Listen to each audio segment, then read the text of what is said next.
Hi guys, it's Judy. Hi, it's Dana. We're back again. Can't get rid of us if you try.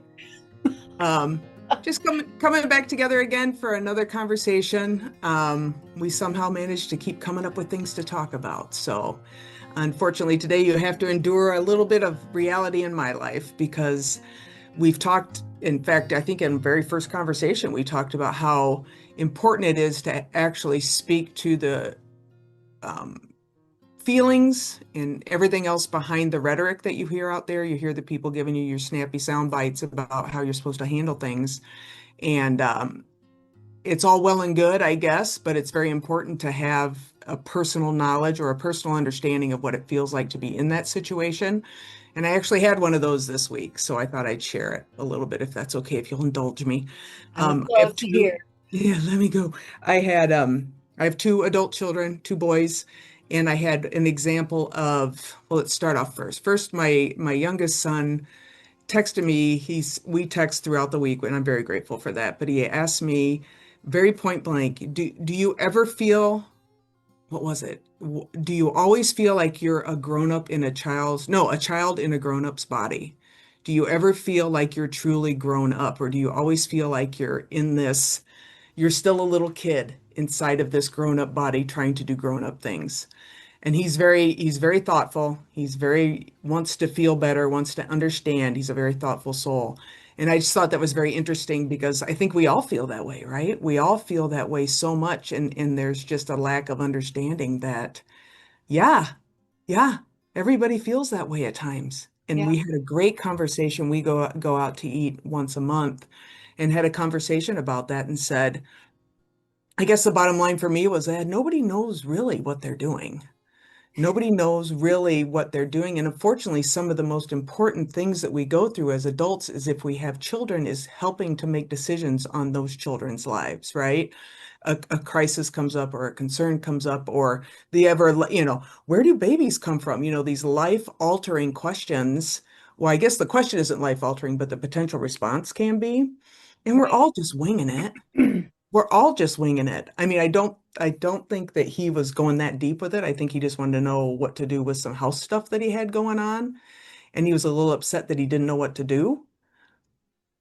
But it was such a great conversation. I'm really glad you had a good conversation about it though. But you bring up one thing, and you mentioned this with me before, nothing's predictable because every single situation and every person is different.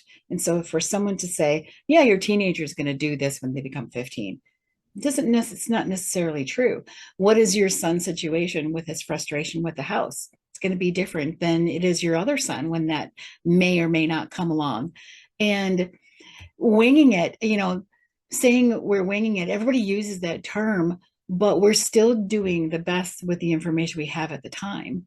It doesn't mean like, oh, saying or using winging it isn't the same as willy nilly, Yeah. because that just kind of gives you the impression that, yeah, I don't care, you just do what you want, whatever, pick the best one or whatever makes you feel good. Hmm. No, you're still gonna sit back and try and assess the situation and say something very different for one kid that you would for a different kid. Even though it might be a similar situation because you know your children pretty well. Hopefully you know yourself pretty well, but that kind of brings it back around to, is that, am I that kid that's in an adult, body? Do I want to be a kid in an adult body every once in a while? Yeah, I absolutely do. But you're not going to find me jumping on a trampoline anymore. You know, mentally, yes, I'm going to go jump on the trampoline, but physically, no, I'm not going to do that. Am I sad about that? Am I sad about some things and excited about other things? Yeah. But yeah, the biggest thing is it's just very different, just Yeah. so different for all of us, for every situation. And it's unpredictable. Yeah. The one time I always feel jealous of children, and it is a jealousy, is when they get to fall down and skin their knee and cry and act like it's the end of the world and oh my gosh, or be grumpy, to Yeah. do the old Yeah. like, Be yeah. grumpy. Oh my gosh, you're allowed to. Yeah. Think how much better the world would be if we could let that energy out. We used to laugh. My ex-sister-in-law used to always laugh about Alyssa Milano had that teen steam thing when she was like coming up. It's like you gotta vent the teen steam or whatever it was. It's like, yeah, you gotta vent the energies here. And it's like we Yeah. can't do that. Now we just internalize and find other ways to vent it. But Yep. I remember my son also being very shocked when he found out that none of us really want to get up in the morning and go to work and do what we have to do. Yeah. That is an intentional action that we have to do, and we can choose whether we want to be okay with it or not okay with it.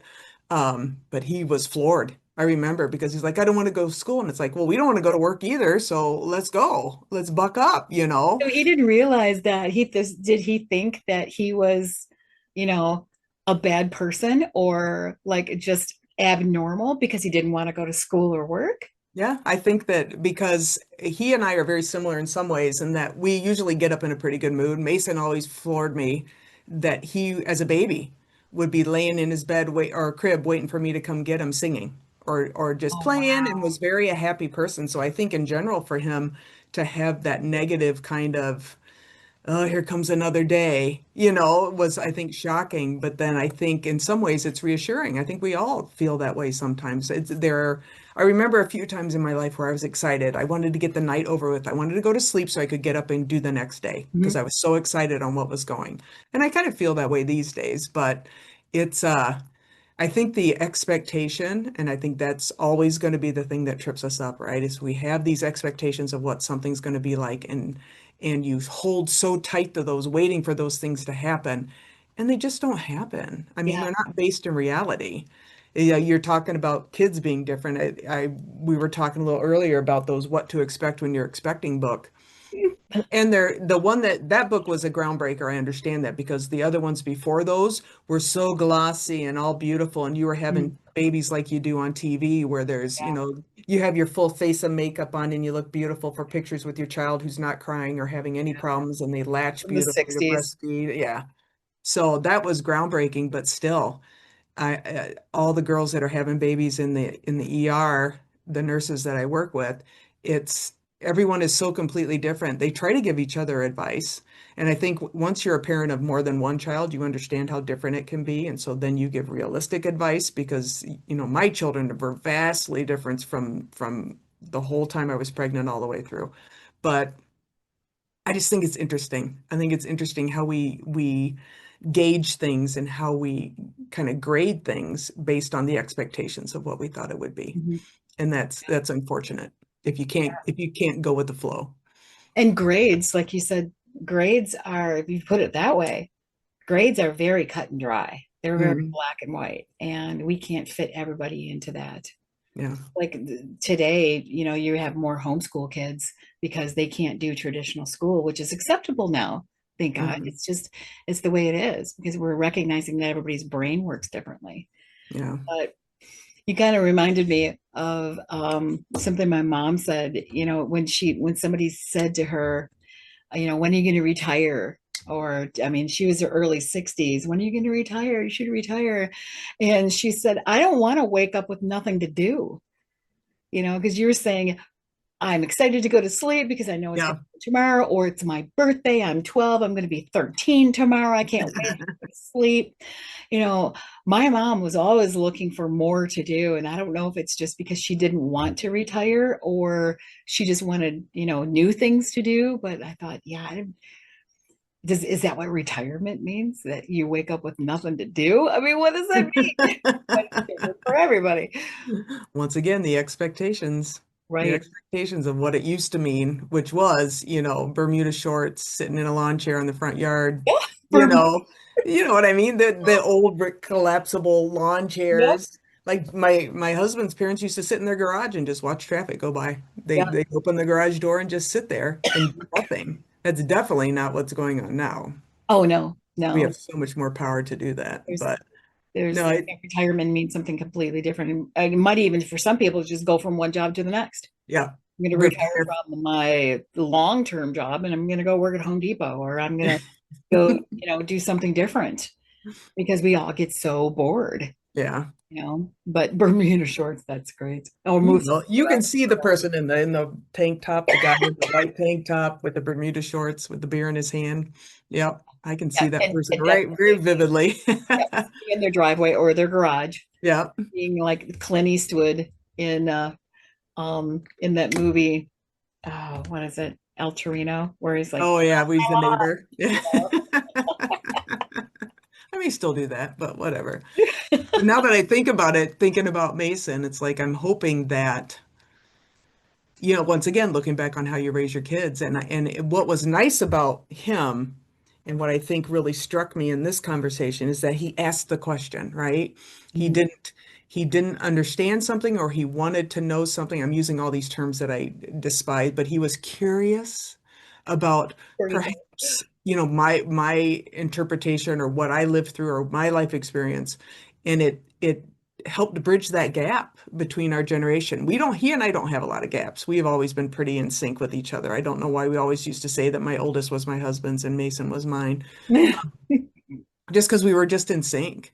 And but I think he was interested in knowing that the things that we think are only ours are universal. So much of what we think is only ours is universal in Yeah, this world. it's a good thought. Yeah. And I thought I think that I'm hoping that it gave him hope, and it makes me think that I need to watch what I'm doing, because you still are setting examples for your kids, no matter how old anybody is in the scenario. Because I think I'm busier now than I was. Well, I've always been a busy person, but I don't want to make him think that if he's not as productive or anything, that that's a failure on somebody's part and that there is still individuality. Yeah. But to compare this to the other situation I had with my other son, um, so we are not a faith-based family. We're faithful, but we're not associated with a specific religion or anything like that. So Easter really has never, the holidays in general don't mean anything to this family simply because we work in EMS and fire service Yeah. majority of the time. So holidays aren't a thing. You work your weekend in the ED, whether it's a holiday or not. In Right. fact, yeah. And if you're lucky and can arrange it, you'll work a holiday so you can get double time or time Yeah. and a half Yeah. because Time and a that's the half. way you do it, right? Yeah. It's the way it works.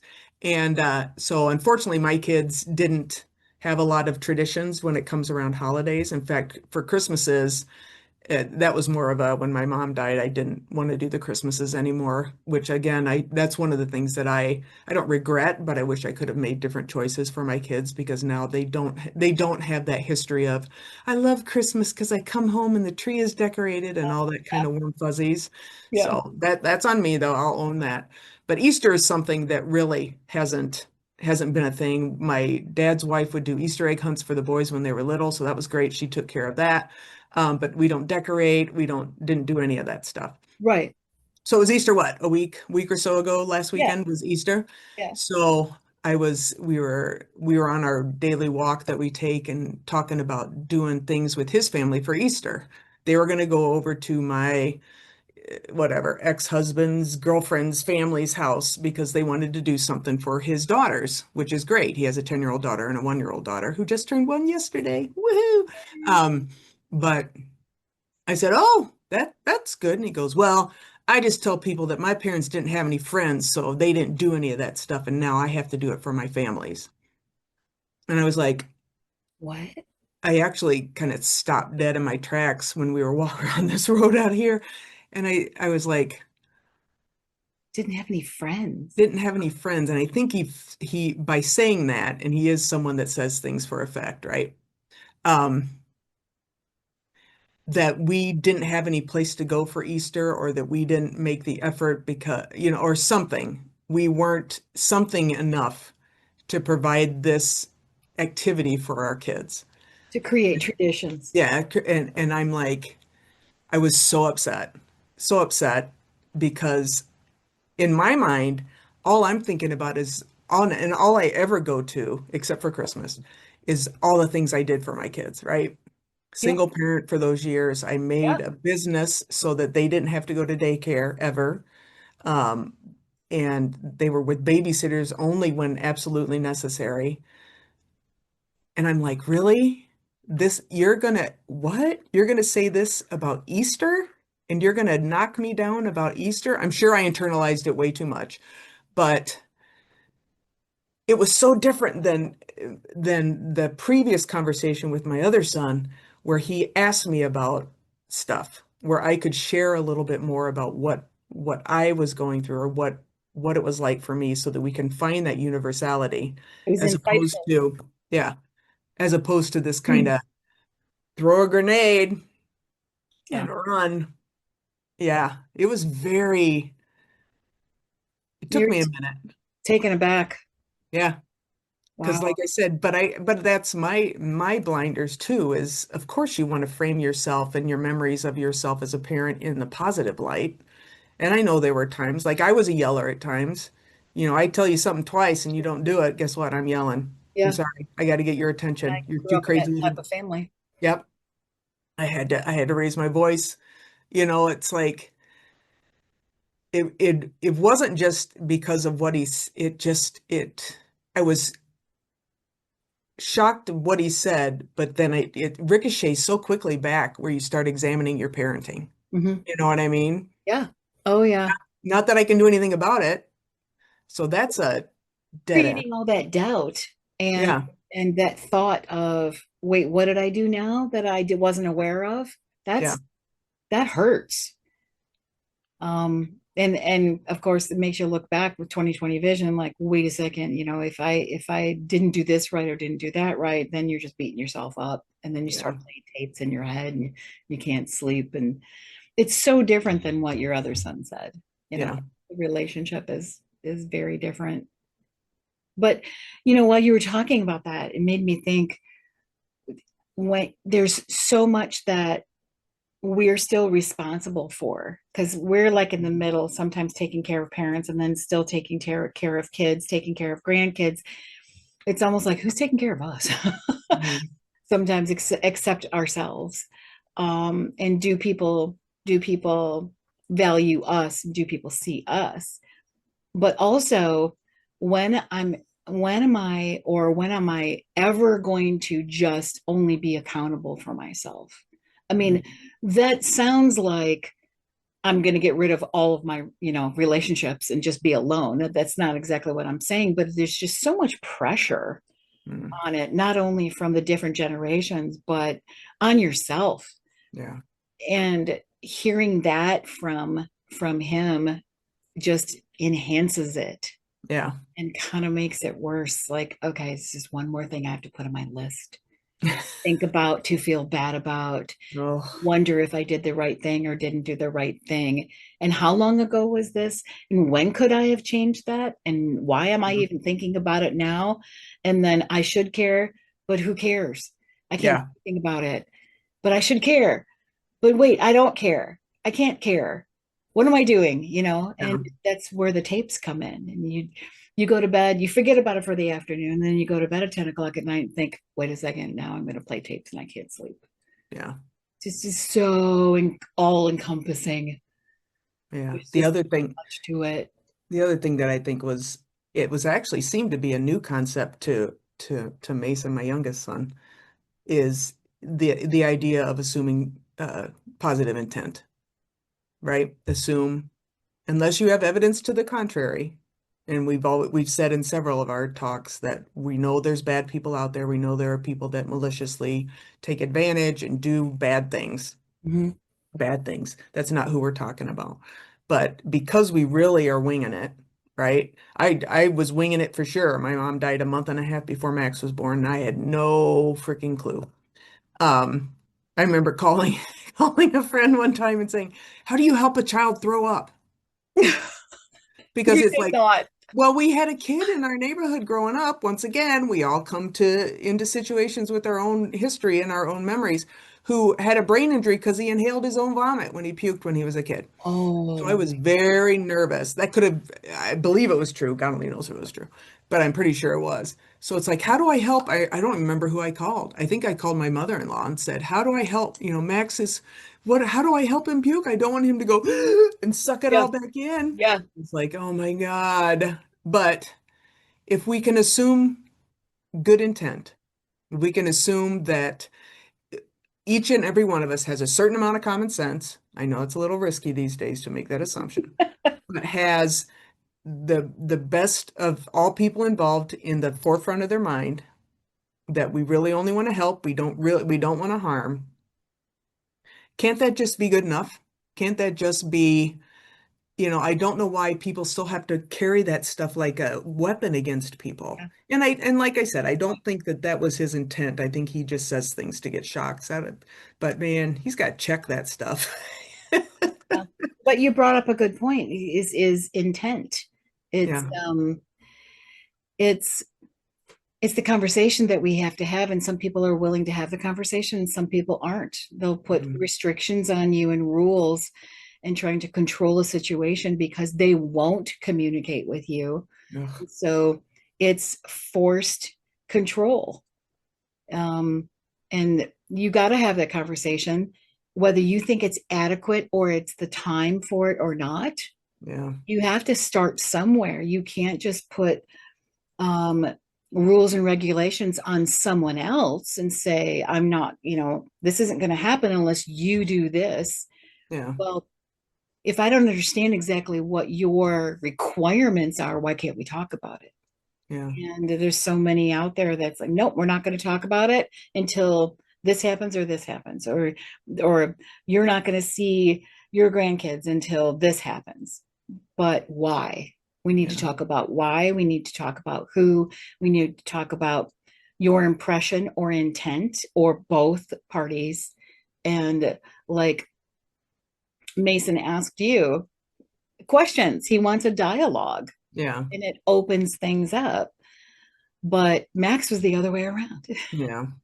But then again, I mean, I didn't think about the control thing, because the people that do make it so, no, it'll be this way or it won't happen at all, and this and this and this and this and this. But can you exert control over a situation where you felt completely out of control if it was 25 years ago, No, 35 years ago? yeah. I mean, how does that offer anybody any healing or any progress if it's that long ago? If it's that long ago, yeah. Yeah. Or even 4 or 5 years ago. Yeah. And minor to begin with, and I totally understand that intent and impression and the hurt, even for minor things or like an insult or something like that, that happened years ago, um that they're thinking about that or adding that up, putting it on the list, Yeah. that this is just proof that one thing or another happened and I can't deal with this or I have to put up boundaries. But where do you draw the line with that? Where do you Yeah. draw the line where it needs discussion because everybody needs to be on the same page, which there's absolutely nothing wrong with that. If you start with discussion and it falls apart, okay, well, then maybe everybody does need to go into their own corner and handle themselves or do counseling or something like that. But then again, you can't sit on the sidelines and try and coach someone without understanding what their previous training was. If you're coaching soccer, Yeah. you can't treat a fifth grader the same as a second grader because they have different experiences. Yeah. They have completely different experiences at different ages. And so to lump everybody into your demands, that's just deflection. That's not, it's not, like you said, it's not healing, it's not moving forward. It's just demanding things because it's forced control. Yeah. And it's forced manipulation, really is what I it was was. going to say the word control suddenly doesn't seem correct, because It, ultimately you're abdicating your control even more by making it all about what somebody else does. It only happens right, if you do this, then you're putting more control on the person that you're trying to control, or you're right. manipulating them. And when does it, in your mind, does it become the person's own responsibility to heal from this stuff? Yeah, and does it does it come become that person's responsibility, you said? Yeah, when does the person that's asking for setting all the boundaries because of something that happened in the past? Like, I still bark at my oldest brother who says that he was forced to go to medical school by my mother and his grandmother because they had money available for him to go to medical school and he just had to be a doctor. Well, cry me a frickin' river. They're also the ones that gave you a brain big enough to be able to do this, an eidetic memory so that you could do it, and just who you are. Mhm. But it gets to the point once you're past that and you're 20 years into your career that you have to just say, yeah, maybe, but Yeah. what does it I'm a, matter? I'm a grown up. I'm a Yeah, grown up. I'm a grown ass man. I'm a grown ass adult. And I'm gonna pick and choose what's gonna help my future, not what's gonna change the past. Ooh, that's good.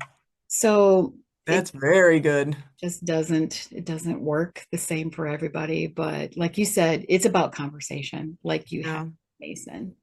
It's eye-opening, and if you can't have that by sitting on the sidelines demanding things. Yeah. But we're almost out of time. Oh. But we could continue this conversation about all that stuff. But it was great to have you guys here. It was great to see Dana. Yay, my friend Judy. And we will see all you guys soon. Bye. Bye.